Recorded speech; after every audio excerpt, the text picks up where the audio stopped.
Hi guys! Welcome to a new series idea I came up with. Well, okay, I guess I didn't really come up with it. I was inspired by Gold Ninja Vlogs. I'll put his channel in the description. So basically, I'm just gonna be ranking each plant in Plants vs. Zombies 2 by their from each world. This part of the video isn't scripted. These are all my opinions. So my opinions might differ from yours, and it doesn't really matter because it's my opinion. Also, this is coming from a person whose loadout looks like this. So maybe take it with a grain of salt. And with that, let's begin the first episode of ranking every plant in PvZ 2 with ancient Egypt plants.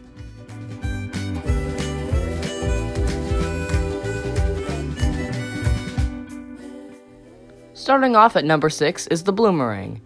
Now, the Bloomerang is a kind of poor plant. Well, I say this because it doesn't do the job as well as a pea shooter does. It's more expensive, it's slow as well. For me, it just felt like it did less damage. The Bloomerang is introduced to deal with camel zombies, because it can hit 3 zombies at a time, twice. The only problem is camel zombies are often 3 or 4 tiles long. Plus, if they're in a group, it just feels like they aren't going to handle the camels as nearly as quickly. So you often just feels better to use something like a pyre vine or a laser beam or anything else. I mean, it definitely is not a bad plant, but it just feels like it doesn't do its job as well as it should. On to number 5.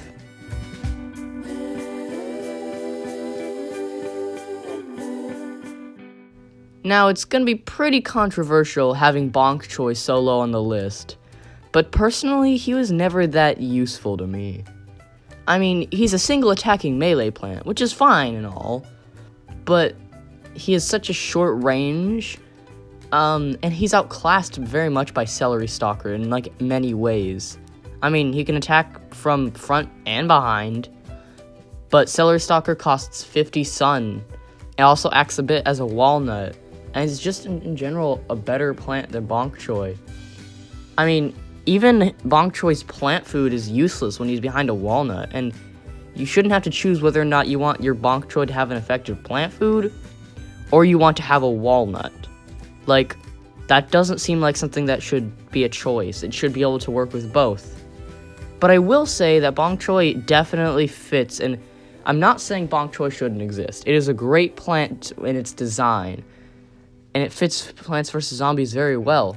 I mean, honestly, if there's a 4th shooter game that's gonna come out, Garden Warfare 4, Bok Choy would be a good choice for it. There was a reason he was one of the plants chosen for PvZ heroes.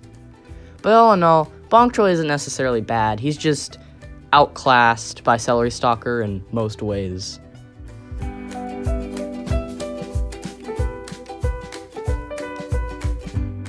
Now, next up on the list is the Gravebuster. This guy is kind of hard to rank because he's very unique. There's no other plants like him. But he is free. I mean, he has a quick recharge. And since there's no other plants like him, he's not outclassed. The one thing I don't understand about the Gravebuster is why he's in ancient Egypt. Because, of course, there are graves there, but he's a lot more useful in Dark Ages. Overall, Gravebuster, not a bad plant. That's why he gets the number 4 spot.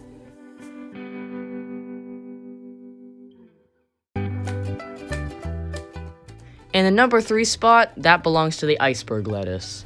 Now, the Iceberg Lettuce is certainly no bad plant. I mean, it's free, just like the Gravebuster, but it is useful outside of 2 worlds. I mean, it's a single stun, and it freezes a zombie, which is useful. Its plant food is very good, even though its plant food is just ice shroom. Rest in peace, ice shroom. The only problems with the Iceberg Lettuce is that he's almost useless in Frostbite Caves. He doesn't freeze them there, he only chills them, which, I know it's free, but why would you chill a single zombie? That just doesn't seem nearly as good. Overall, he's a decent enough plant. I just prefer the Stunnion, though.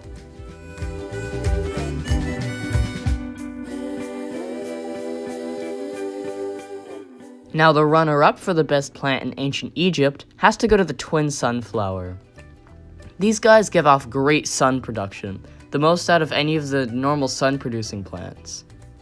Plus, it's a nice reward for completing ancient Egypt, as you get them on the second to last day. Although, the one thing I'm not as big of a fan of when it comes to the twin sunflower is how they produce less than they cost. The regular sunflower produces 50 sun.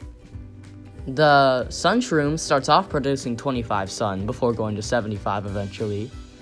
The primal sunflower produces 75 sun and also costs 75 sun.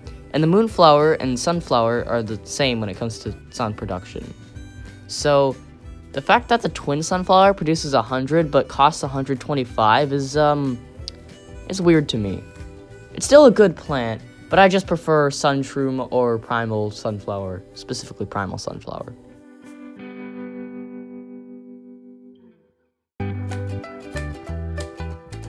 And the number one spot goes to the repeater. So, the pea shooter is a good plant, right? But what if it shot 2 peas at once? Now, I know you might argue that the repeater is outclassed by the fire pea shooter, but if you give the repeater a torchwood, it shoots 2 fire peas, which would be 4 times the damage plus the splash damage of fire peas. The repeater was the best pea shooter and straight shooter in PvZ1, and is still probably the best in PvZ2. It's not my favorite is guacadile, but that's besides the point, that the repeater is definitely the best plant in ancient Egypt. So that was my list. Feel free to leave your lists in the comments section and complain to me why I'm wrong. I'm also going to link another video of the video that inspired this one. I'll link it in the description if you want to see a different list. So yeah, thanks for watching, and if you want to see more of these videos, subscribe so you know when they come out. Bye!